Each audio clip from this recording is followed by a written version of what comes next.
100-ൽ കൂടുതൽ, കേരളത്തിൽ 100-ൽ കൂടുതൽ സീറ്റുകൾ UDF ജയിക്കും. തരംഗം തന്നെ. തദ്ദേശ തെരഞ്ഞെടുപ്പിലെ തരംഗം ആവർത്തിച്ച് പ്രതിഫലിക്കും. 10,000-ന് മുകളിൽ ഭൂരിപക്ഷത്തിൽ ജയിക്കും. ഇന്നലെ പാലക്കാട് വോട്ടിന് പണം കൊടുത്തു എന്ന് പറഞ്ഞൊരു വിവാദം വന്നിട്ടുണ്ട്. അതിൽ KPCCയുടെ ഒരു പ്രതികരണമായിട്ട് താങ്കൾക്ക്? ഞാൻ ഇന്നലെ കൊടുത്തിട്ടുണ്ട്, പേപ്പറിലുണ്ടല്ലോ. അത് നമുക്കറിയാലോ, ജനാധിപത്യത്തെ കശാപ്പ് ചെയ്യാനുള്ള ശ്രമം പണാധിപത്യമായിട്ടത് മാറാൻ പാടില്ല. അത് കർശനമായിട്ട് അതിനെതിരെ നിയമ നടപടികൾ സ്വീകരിക്കണം. കണ്ണൂര് ഭൂരിപക്ഷ സീറ്റുകളും.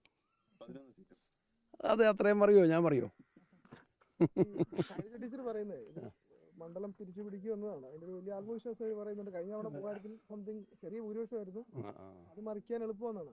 അതെ, 3 പ്രാവശ്യം ജയിച്ചു, 4-മത്തതിന് കൂടുതൽ ഭൂരിപക്ഷത്തിൽ ജയിക്കും. തദ്ദേശ തെരഞ്ഞെടുപ്പിലെ റിസൾട്ട് ഇല്ലേ, പാർലമെന്റ് ഇലക്ഷനിലെ റിസൾട്ട് ഇല്ലേ, ജനവികാരമില്ലേ, അതെല്ലാം നമുക്ക്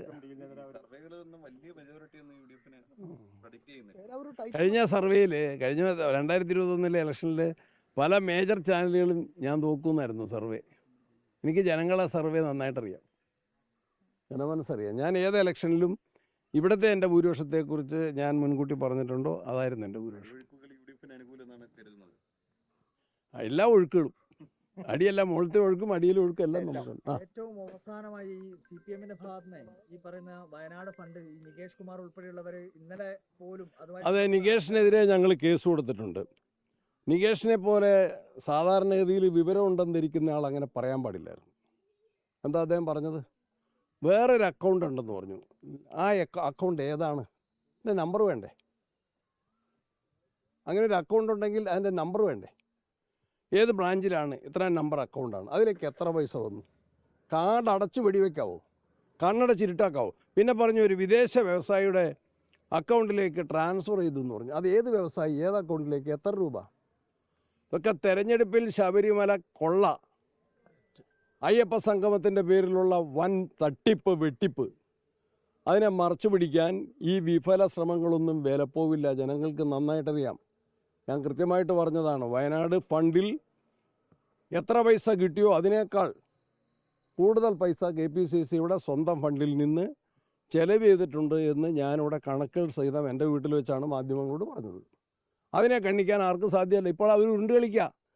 ശബരിമല വിഷയവും അയ്യപ്പ സംഗമവും മറ്റ് അഴിമതി കേസുകളും മറച്ചു പിടിക്കാൻ വേണ്ടി ഈ ഓലപ്പടക്കം, ഇത് പൊട്ടാത്ത പൊട്ടാസാണ്. ഇത് ചീറ്റിപ്പോവും, ചീറ്റി കഴിഞ്ഞു. ടോണ് മാറുന്നത് ശരി തന്നെ. കാരണം എന്നാ, I am more sincere in it. സത്യമേ ഞാൻ പറയാറുള്ളൂ, രാഷ്ട്രീയത്തിൽ സത്യം പറയാറുള്ളൂ. അങ്ങനെയാണ് ആ പൈസ കണക്ക് പറഞ്ഞെടുത്ത് നികേഷിനെ പോലത്തെ ഒരാൾ ഞങ്ങൾ നടപടി തന്നെ സ്വീകരിക്കും. നികേഷ് ഉത്തരം പറയും, ഉത്തരം പറയിച്ചിരിക്കും. 2 അക്കൗണ്ട് ധനലക്ഷ്മി ബാങ്കും ഫെഡറൽ ബാങ്കും ഉണ്ടായിരുന്നു എന്നാണല്ലോ, അത് അങ്ങനെ തന്നെയല്ലേ? അദ്ദേഹത്തിൻ്റെ സ്റ്റേറ്റ്മെൻറ്റ് നിങ്ങൾ വായിച്ചോ? ആ സ്റ്റേറ്റ്മെൻറ്റിൽ എന്തെങ്കിലും അർത്ഥമുണ്ടോ? ഏത് അക്കൗണ്ടിലാണ്, എത്ര പൈസയാണെന്ന് പറഞ്ഞിട്ടുണ്ടോ? ഇതിനെ ഞാൻ പറഞ്ഞ കാർഡടച്ച് വെടിവെക്കുന്നു. ഞാൻ ആ വിഷയത്തിലേക്ക് കടക്കുന്നില്ല, കാരണം അതല്ല ഇവിടുത്തെ റിലവൻറ്റ് പോയിന്റ്സ്.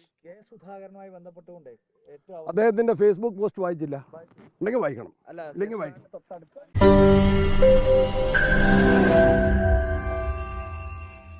ലോകത്തെവിടെയായാലും ഏത് സമയത്തും 24 വാർത്തകളും ഓഗ്മെന്റഡ് റിയാലിറ്റി പാക്കേജുകളും എക്സ്പ്ലെയിനറുകളും വിശദമായി കാണാൻ ഞങ്ങളുടെ YouTube ചാനൽ നിങ്ങൾക്ക് സബ്സ്ക്രൈബ് ചെയ്യാം.